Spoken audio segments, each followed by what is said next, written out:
What up? Welcome back to the channel. I'm Old IJ. We are locked in. Ready to Love is back. And fellas, the ladies have the power. Let me repeat. The ladies have the power. The sun's out. You're fully vaccinated. You don't have to wear a mask, but I'm still wearing mine. I know y'all don't want to hear about that. Y'all want to hear about what happens on Ready to Love episode 6. Shout out to the notification gang, though. If you're new to the channel, you want to be a part of this, hit the subscribe button, turn on your notification bell so you get something every time I upload. Hit that like button. It's the easiest thing you can do. And we on that road to 6,000 subscribers. Now, the ladies have the power. And you already know how that's going to go. They're going to make the gentleman step it up to another level. And fellas, you're going to have to. You're going to have to if you want to make it through this. So enough for me. This is Ready to Love, episode 6.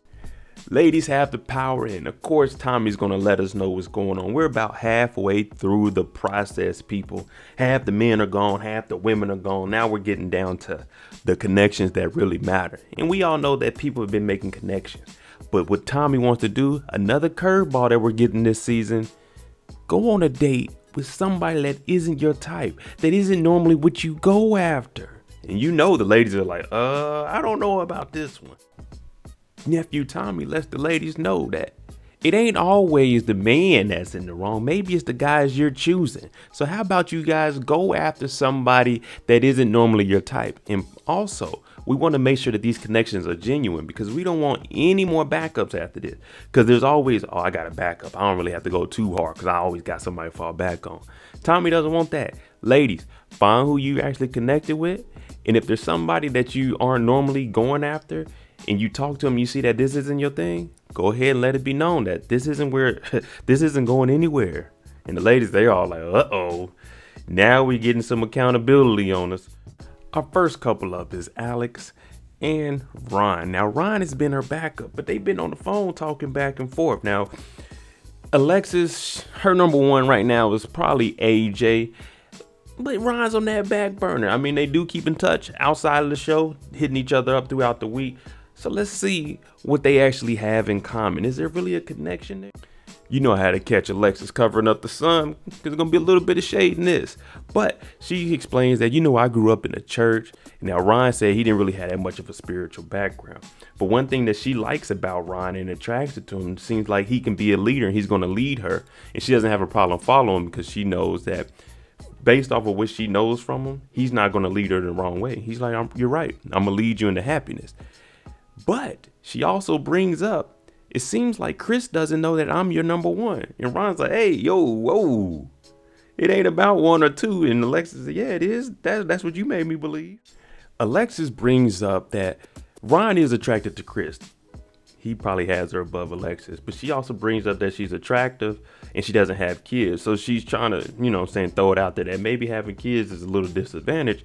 But she also says, do you want a trophy wife? Or do you want someone you can grow with? I mean, you can grow with a trophy wife also. I mean, it's not like she's not doing it. It's not like she's just a bum and just looks good. But, you gotta outweigh the competition. But she also asks Ron, what is she doing that puts her ahead of Chris?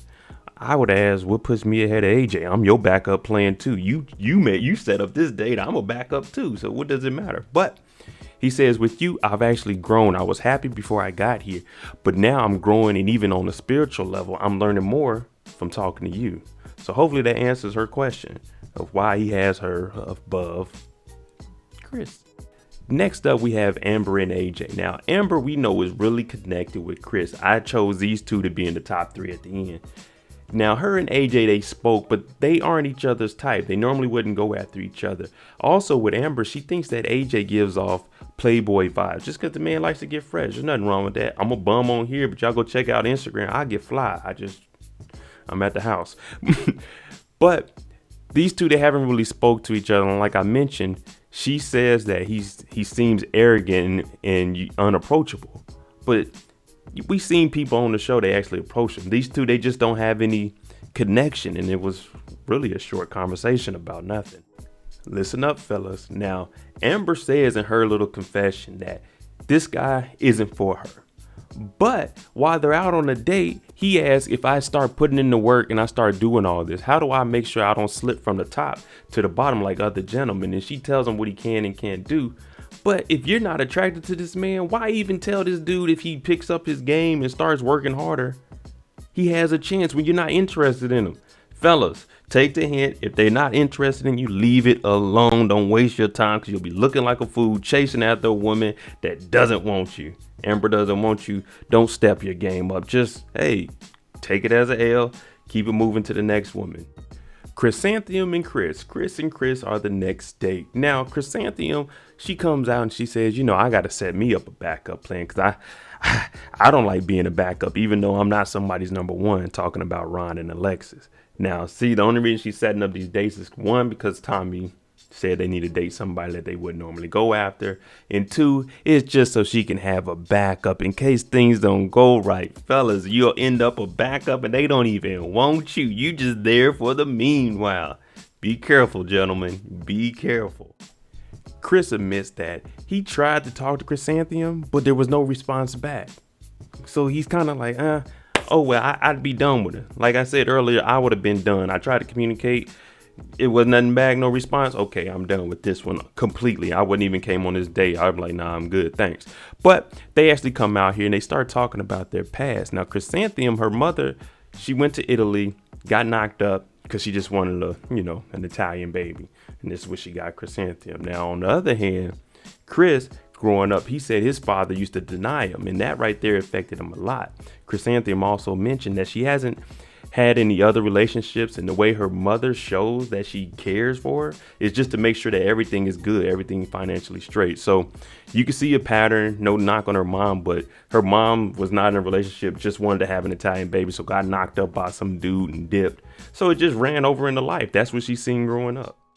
Chris asked her, can I read you? And he says it feels like 70% of you really isn't here for me and 30% of you is. And Chrysanthemum's like, yeah, you're right. I mean, there's an attraction, but we don't know if it's I like you because you're cool or I like you because I want you to be my man. Now, Chris, he already said that Amber still is number one. Nothing's changed with Chrysanthemum.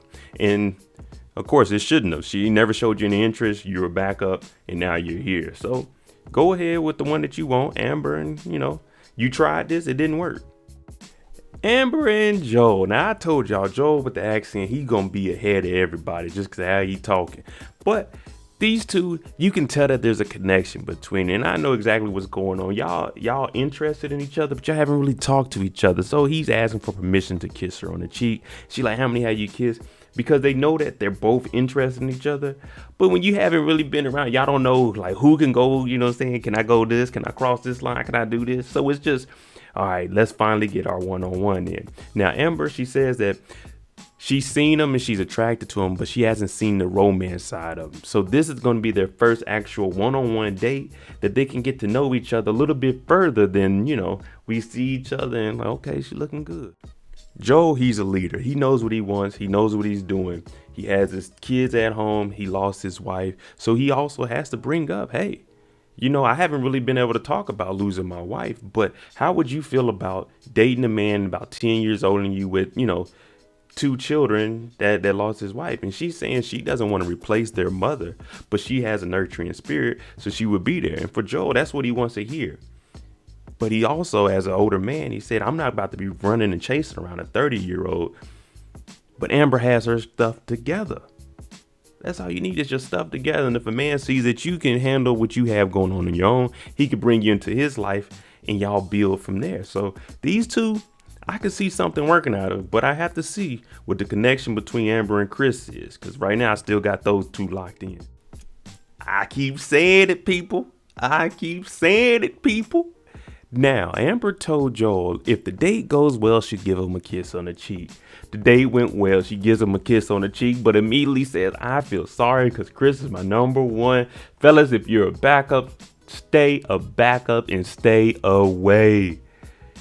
And Joel, you just said you ain't gonna be chasing after no 30-year-old. You were correct about that. If they're not interested, people, leave them be. Next up is Jason and Miss Liz. Now, Liz, she been looking at Jason like, yeah, I want to go ahead and go on a date with young boy. I want to see a young boy about. And Jason, he sees her. He's like, oh my goodness. I'm saying the same thing. Like, okay, yeah, we on the same page, my brother. But they get to sit down and they gonna actually have them a one-on-one. And we gonna see where this thing go. This is their first official date. They did have the one-on-one at the masquerade party. You remember he moved the hair out of her face. She like, ooh, thank you. And I told you that was my move. This is my move too, man. Champagne one-on-one, but that's neither here or there. Liz asked him, how do you feel about no sex until marriage? Me personally, I would have said, no, sir, not me. But he says he'll support her on that. If that's what she wants to do, celibacy, then all right, cool. We can be on that route. Because Liz says she wants to be here for marriage. That's her reason for coming on the show, is to move forward and be in marriage, not be in a 8-year relationship. And Jason, he's like, it's going to be hard, but I could definitely support you with not having sex before marriage. Me personally, we in our 30s and 40s. I'm good on that. I did that. How Stella got her groove back, how Liz got her groove back. It's nothing like an older woman seeing one of us young bucks and getting to feel young again. They go up in the little Ferris wheel. They riding around. She loving it. Got the sun shining. They got matching tops. This all she wants, just a little bit of loving. Just a little bit of loving.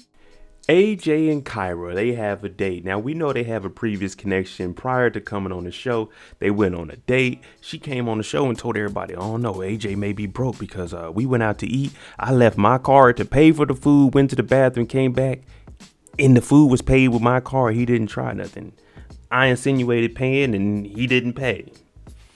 Fellas, I keep telling you this, if you're a second option, if someone threw your name in the dirt and said that you were broke because you didn't pay for something that they offered to pay for, don't even do it, man, because in the end, you'll be looking like the fool. But they do have a connection. Let's make that straight. They do have a connection, and they both obviously want to be on a date with each other and make up for that first date. Now, we know these two, they're interested in each other. They had dates, and now they're on a date again. AJ says that he's never been in love before. Now, Kyra asks him, why doesn't he think that those relationships work? And he brings up communication and not be able to communicate everything. Now, Kyra, she agrees with this. But also the incident with Kyra, she didn't communicate with him that she wanted him to pay. She left her card and insinuated paying. So using the communication on either side is like, communication between you two just don't work because you two aren't a good pair. Now, y'all are interested in each other, but it just won't. I just don't see it working between you two because she's still going to hold what happened against him and he's still going to have to try to dig his way out of that. So it's not good on either one of them. It's both negative on each side because he feels like I have to do right to get right. And she's like, you need to be doing right to stay right. You see what I'm saying? Now, the whole date didn't go bad because in the end, AJ made up for it. And he's saying he likes to have somebody with him with a different perspective. So if I'm going straight on this path and I start to fall off, maybe I can get an outside perspective and you can lead me back to the way I need to be. Now, opposites do attract. These two, they have a connection. I don't see it going the long way before they have a big clash and it just ends it all. But I feel like they could try. I think overall it'd be a waste of time. Now, they made a pact to let their guards down. You see him in here, getting a little flirty, getting a little kissy, the wine kicking in. It's going to be a good night, y'all. It's going to be a real good night. Miss V and Dietrich. Now, these two, I don't even know how to describe it, but they want to get into these one-on-ones with each other. Now, Miss V, she's talking about, Dietrich, as far as business-wise, we move on to the next thing, and that's how we do it. So she wants to see what he's up to and see where his head is. But also she says that he doesn't open up enough. That's one thing about Dietrich. He does seem a little reserved. I told you, Dietrich, he's a little reserved. So he does ask the question, what are your expectations of me? And she tells him just to be a leader. Now, she doesn't really need help with her bills because she's been taking care of herself her whole life. So what she is saying is taking some slack off her. So she, some wiggle room. I doubt she'll do 50-50 with you. She might hit you with 70-30, but just a little bit of slack off of her. And Dietrich does admit that he gets a little bit nervous around her. Now, Miss V, she doesn't like that. She wants you to be a leader. She doesn't want to have to lead you. Now, I don't know how to put it. Not being confident around certain women. I don't know that feeling. I don't no one's above me in life. I don't care who they are. We're all on the same playing field. But for him, it's just different. He's more reserved. So you could tell when he's around women of power, he's not trying to engage in anything that's going to, cause an argument or anything. And that's perfectly fine. I'm not going to argue with you either, but I'm not going to feel uncomfortable or non-confident around anybody in the world. Come to the safe haven, ladies. Me and Tommy want to know, did any of these side dudes turn into number ones? Because that's what our mission was. It wasn't just to go out and get free food with a guy you weren't interested in. It was to go out and get to know the guy as your backup and see if you could potentially make him your number one, because opposites do attract. And let's try to stay away from the typical my types. Alexis gets to talk about Ron first. Now, this is her complete opposite, her backup, but people, the date went good. We know it was a lot of touching, kissing on each other, piggyback ride. So I don't know, Ron may move up, because you know people have a short attention span, especially when you only got a week before elimination. Whew. Ain't no telling where a woman's mind's gonna go. And Alexis throws in everybody's face, Ron did say I'm still his number one. And you know, Chrysanthemum, she like, damn, I went on that date with Chris and I really ain't feeling Chris like that. I wanted Ron, but hey, it is what it is. You better start picking somebody. You're gonna be like Stacy and up and out of here. Amber gets up there and you know, she went on the date with Joel. She thought he was just gonna be a country boy, you know, but nope.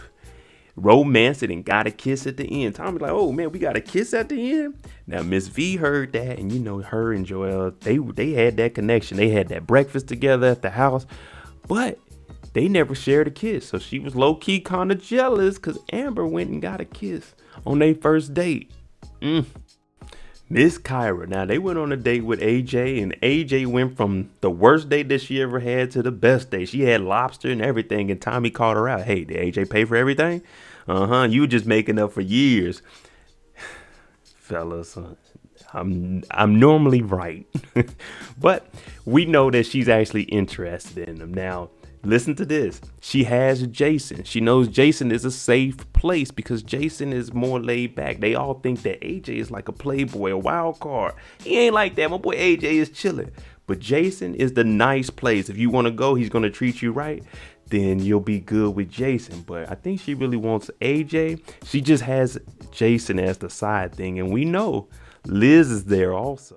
Now, Liz and Jason's date went perfect. I told you how Liz got a groove back. She got one of them young boys. She want to see what's going on. And young boy did his job. Now, Miss V's listening to it. And she's like, uh-oh. I ain't really like that because I like Jason. I had him as my backup. Liz got him now. That's her backup. Liz got her groove back. Now, y'all know what time of the night it is. We got to choose which two gentlemen are we putting in an elimination round. We know there was a whole bunch of guys doing good, but there was a couple of fellas we didn't really hear from. That their dates didn't really go that well. So let's see who the two are. Number one on the chopping block is my boy Dietrich. I hate to see him go, but he's number one on the elimination block tonight. Next one up is my boy AJ. They got both of my dogs. Dietrich is cool, calm, and collective. AJ, they think he a playboy, but he just living life. That's all. Why they gotta do my boys like that? Let me know who y'all think gonna get eliminated though before y'all watch the end. They have Alexis talking to AJ. Now, she tells him that, AJ, you're on the bottom of a lot of people's list. And he's like, what about yours? She's like, yeah, even mine. But AJ's playing it cool. He grabs her hand. He hugging on her and stuff. Because, hey, you on elimination. You get to sweat. You trying to figure out how am I going to stay on this show. But Alexis, she's professional about it. Like, let me stop this because I'm not here for this. I got to tell you what the girls think. And they think you have a sexual connection with everybody. You just a playboy. The women don't want that. They want you for you. Now, he's on the elimination block. He can't say, well, each one of y'all, when y'all come up to us, we feel like it's a sexual. No, you can't say nothing. You on the chopping block. It ain't no pleading to stay on the show. Tonight is the night. Based on the conversation that the ladies had, unfortunately, Dietrich, they don't feel like you're ready to love. You're just too reserved. You weren't open. And it's unfortunate, man. But one is a TV show, so you got to be a little more vibrant. And two, these ladies gonna want you to talk at least and something. Lead them, do something. You know what I'm saying? But unfortunately, Dietrich had to go home tonight. My boy AJ is safe. There you go. Episode 6 of Ready to Love. They feel like AJ is still ready to love. The ladies are still interested in him. I hope, Dietrich, you go out there and you find you a nice woman. We'll see you in some of the highlights. Have fun and enjoy. Be safe out there. Now, let me know. Do y'all think that was the right elimination? Would y'all eliminate Dietrich over AJ? Let me know what y'all think below. But thanks for watching. I'm Mo.J. If you like the content on the channel, hit the subscribe button, hit the like button. Be here for episode 7. Thanks for watching. I'm out. Jimmy on the beat, boy.